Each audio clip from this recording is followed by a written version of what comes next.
Imagine que tudo no universo foi criado por Deus, incluindo as montanhas, os rios e até mesmo a luz do sol. Mas surge uma pergunta intrigante: Deus criou o mal? Para responder a isso, precisamos entender um ponto crucial.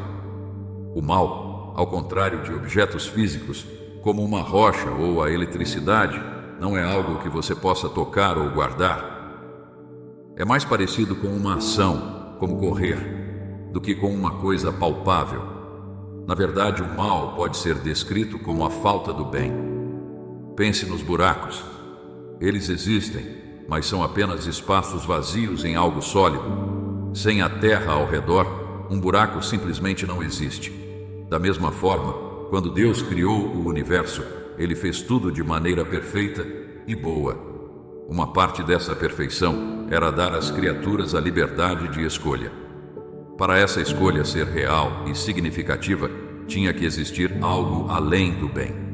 Assim, Deus permitiu a existência de uma alternativa ao bem, que é o mal. Mas isso não quer dizer que Deus criou o mal. Quando duas coisas boas entram em conflito, chamamos isso de mal. Mas ainda assim, isso não é uma coisa criada por Deus, mas um resultado de escolhas. Vamos olhar para a história de Jó nos primeiros 2 capítulos do livro de Jó na Bíblia. Aqui, vemos Satanás desejando arruinar a vida de Jó. E Deus, em sua soberania, permite isso, mas com uma condição: Jó não poderia ser morto. Deus sabia que a fidelidade de Jó a ele não era superficial, baseada apenas nas bênçãos materiais que ele havia concedido. Esta permissão não era um sinal de fraqueza ou maldade de Deus, mas um meio de mostrar que a retidão de Jó era genuína, fundamentada no amor verdadeiro por Deus, e não em recompensas terrenas. Deus, em sua total soberania, controla todos os eventos, e até mesmo as ações de Satanás estão sob sua permissão. Satanás não pode agir independentemente da vontade de Deus. Ao permitir o mal, Deus não o está criando. Ele está, na verdade, permitindo que a liberdade de escolha exista. Se Deus não tivesse permitido a existência do mal, humanos e anjos estariam servindo a Ele por obrigação, sem a liberdade de escolher. Deus não desejava robôs programados para obedecer, mas seres capazes de escolher, amá-lo e servi-lo livremente. De acordo com a Bíblia, Deus tem um propósito divino e inteiramente bom para a existência do mal no mundo. A Escritura não apenas afirma que Deus é onisciente, sabendo de todas as coisas, mas também revela que Ele estabeleceu meticulosamente um plano para a história do universo. Antes mesmo da criação, Deus já havia traçado o destino e a trajetória de cada ser, escrevendo a história do mundo para manifestar sua glória. Tudo o que acontece está alinhado com seu plano perfeito, e nada ocorre sem que tenha sido decretado por Ele. Em Isaías 46, dos versículos de 9 a 10, encontramos uma afirmação poderosa da soberania de Deus. Ele declara sua singularidade e poder ao afirmar que desde o princípio Ele determinou e anunciou o fim. Eu sou Deus e não há outro. Ele proclama: o meu conselho se firmará e farei toda a minha vontade.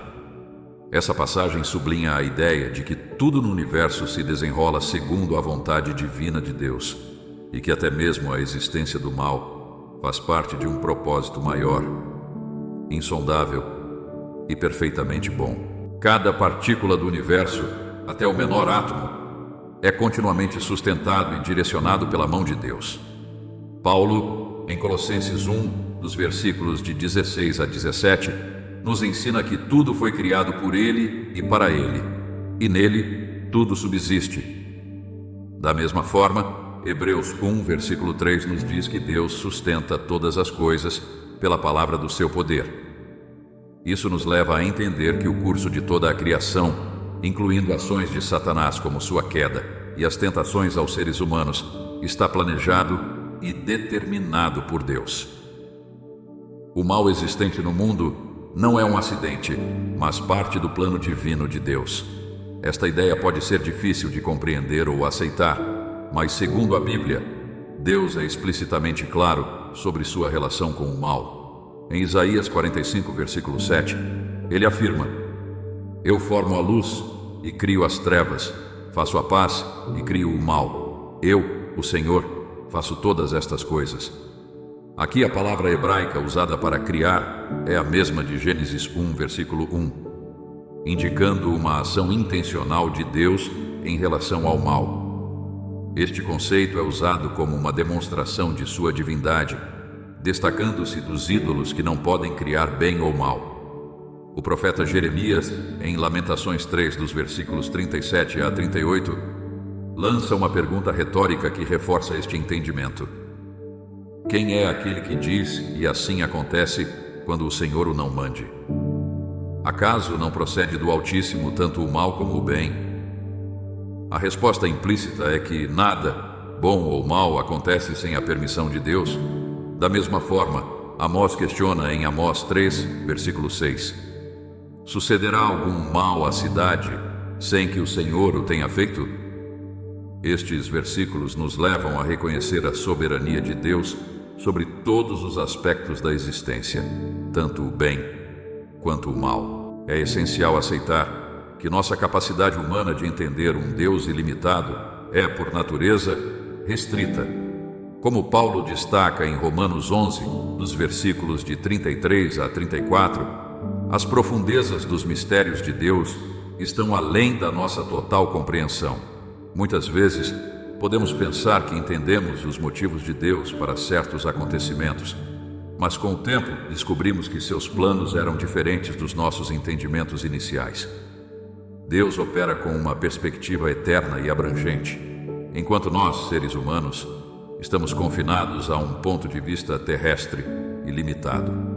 Frequentemente nos inclinamos a moldar nossa percepção de Deus para se adequar às nossas próprias ideias, em vez de buscar compreender o verdadeiro caráter divino.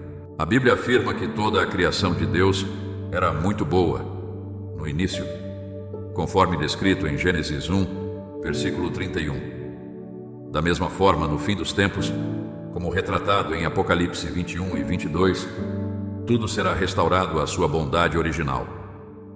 Apocalipse 21, versículo 4, promete um futuro sem lágrimas, morte, luto, pranto ou dor, pois as primeiras coisas passaram. Isso indica que a maior parte da Bíblia, de Gênesis 3 a Apocalipse 20, aborda um período em que o mal está presente, o mesmo período em que vivemos atualmente.